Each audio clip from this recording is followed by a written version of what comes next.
Angel Has Fallen. It is just around the corner, the third movie in this Has Fallen trilogy. So let's dive into that first one, Olympus Has Fallen, and review it. There will be spoilers ahead. Have you seen Olympus Has Fallen? What did you think? Let's talk in the comments.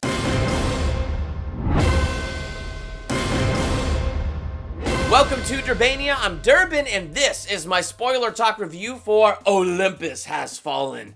This was my third time watching this movie to do this review. Honestly, I've never seen London Has Fallen, but now I have seen Olympus Has Fallen 3 times. I did enjoy it again, so I give it a B-. This is no classic film like Die Hard or anything like that, but if you're gonna watch it, it is mindless fun. I'm really excited to get into London Has Fallen because that's the one I haven't seen as we build up here to this third one. So, what are the top 3 reasons to check out this movie before Angel Has Fallen? Number 1, good mindless action. Honestly, coming into this for the third time, I was dragging my feet a little on this. Like, I know I should do this fresh take, but do I really want to? And I gotta say, it does have a lot of fun, mindless action. So you can't go wrong with Gerard Butler running around the White House, beating the snot out of these bad guys. I mean, really beating the living snot out of them. Lots of explosions and lots of good, solid action.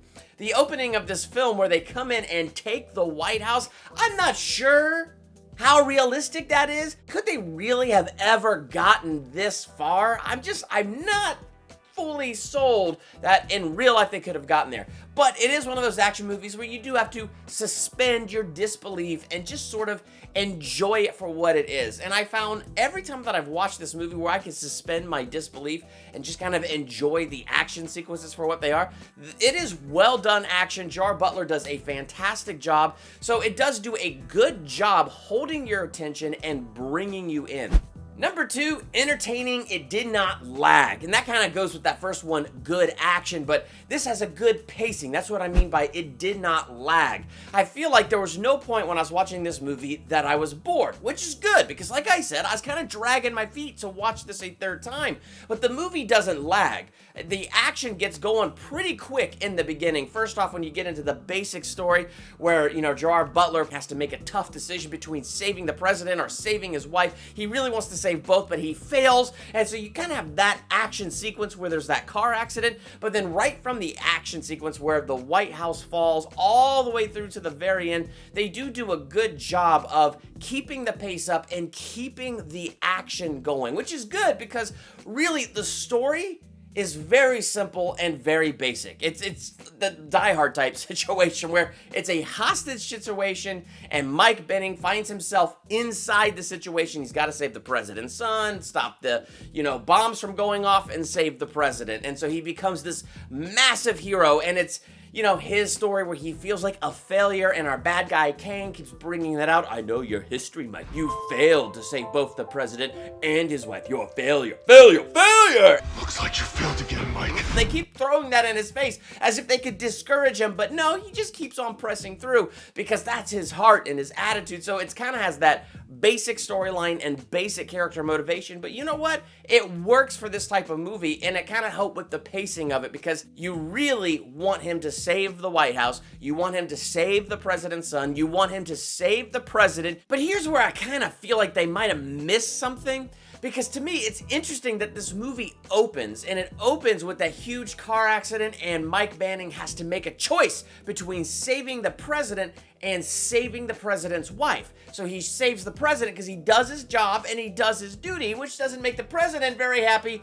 And, Mike Benning ends up feeling incredibly guilty. And I feel like they could have done a cool little bookend if when it came to saving the president's son, what if the bad guys got a hold of the president's son before Mike Benning did? So what if you get to the end of this movie and now Mike Benning is faced with the same choice he was faced with at the beginning of the movie? Sure, that might be a little bit predictable, but there was that part of me that thought that could have been like a cool moment though to book in this movie and have Mike Benning have to make that same decision again, and this time completely succeed, save the president, the president's son, and the country, and beat the snot out of the bad guy. It could have been a cool little book into his story, into his character development, but then that might have just been a little too much for this movie, so I think it kind of works that didn't happen, but I also wonder what if.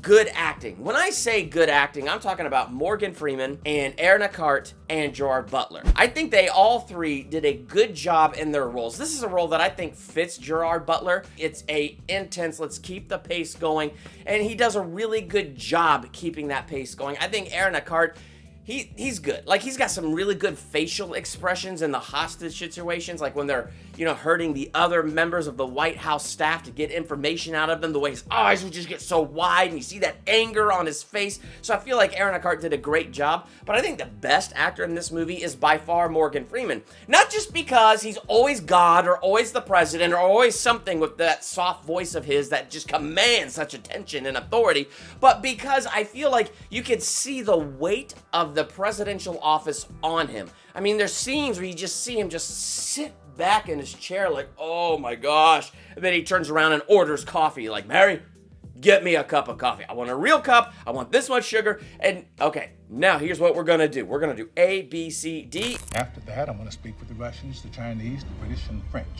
and set up a press conference in that order.